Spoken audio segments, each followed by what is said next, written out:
I'm Emily Stewart and I'm doing my training program for an overhead clear. So the technique for this is you want to have your body facing sideways.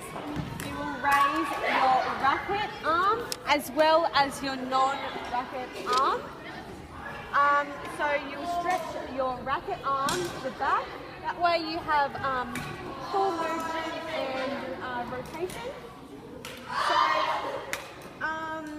as you stretch your non-racket arm, you will inhale, and as you go and swing your racket arm forward, you will exhale, and that will contract the abs, which will give you a more explosive power.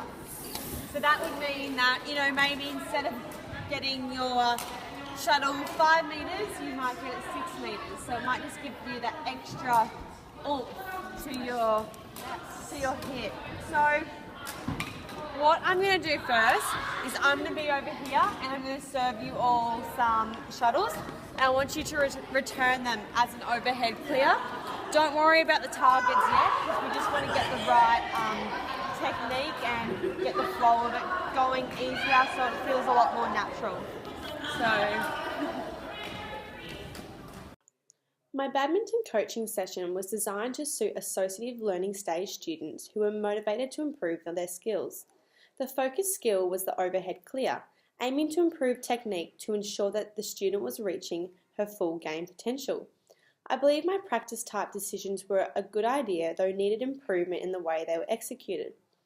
My session is classified as discrete and gross, with the whole concept of it being simple due to it being a closed skill. The main goal of my coaching session was to improve my students' technique of the overhead clear, meanwhile ensuring the shuttle is reaching its intended area. The main idea was to firstly get the right technique to achieve an overhead clear how it's supposed to be played. As the students got more consistent with their shots, different coloured hula hoops were added to the back of the court. A variety of coloured hoops at different times were assigned to each student to improve their aim. For this skill, a closed skill was chosen, as this was the most effective way to encourage students to get the most out of their session. This will then assist the players' focus, as the skill is not too overwhelming. This is supported by Brian Mack's sports coach, as he explains just how a closed skill task placed in a stable, predictable environment, as the player knows exactly what to do and when. This is what best describes the session I designed due to the focus intended. The ultimate goal was to have the correct technique of the overhead clear to achieve hitting it further enough to the back of the court whilst aiming it where intended. After my students completed this, I realised that this may have been a little too challenging for their current abilities. Only few were successful, though as they kept on practicing, some began to reach closer and closer to their set goal. I do believe this practice type was appropriate, however, the execution of it was harder than expected. Due to my indecisiveness of what I believed would be a suitable session, my exercise needed further thought detail to make the practice smoother. The students participating would have gotten more out of it if the thought process was more extensive. As this coaching session was specifically designed for an associative learner, I did cater for the learning stages of each player in my group. All my students were at roughly the same learning stage. This decision was made based on their experience, knowledge with the sport, and their technical execution of skills. The sports trainer advisor explains the classification of an associative stage learner and the description that depicts the players I was coaching. It is explained just how at this stage the athlete understands the fundamentals of the skill and is in the process of refining it. Players can at times pick up on their own errors and begin to become more consistent with knowing what is relevant and what is not. This then results in them all having equal limitations when it comes to the exercise. This was not too easy for any of them, as well as not being too extensively hard. The instructions I provided for my players were detailed, as I even went into the extent of describing the breathing process that should take place. Inhaling when swinging and exhaling as the racket is hitting the shuttle. When referring to the stance of the overhead clear, This was explained to them through the constant reminders that were needed through the coaching session. As explained from the sports trainer advisor, you should concentrate on providing meaningful verbal information as you don't want to overfill their minds with information that is unnecessary at that moment in time. Explaining points about their actions allows athletes to correct their mistakes rather than providing a detailed analysis. By the end of the class, they were all picking it up well, getting the flowing sequent movement happening more regularly. Spending a bit more time on the stance may have been helpful. Stepping it through with them more than once would allow the process to concrete in their minds more effectively.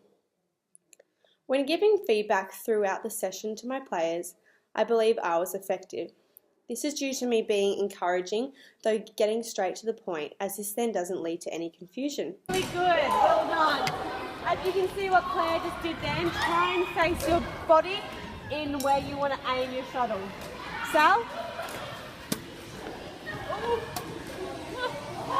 Alright, you just need to turn a little bit more sideways.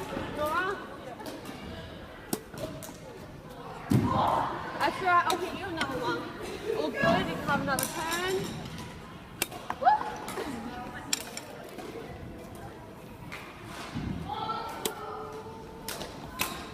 Really good, well done.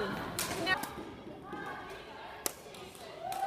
got in the pink one, which was good.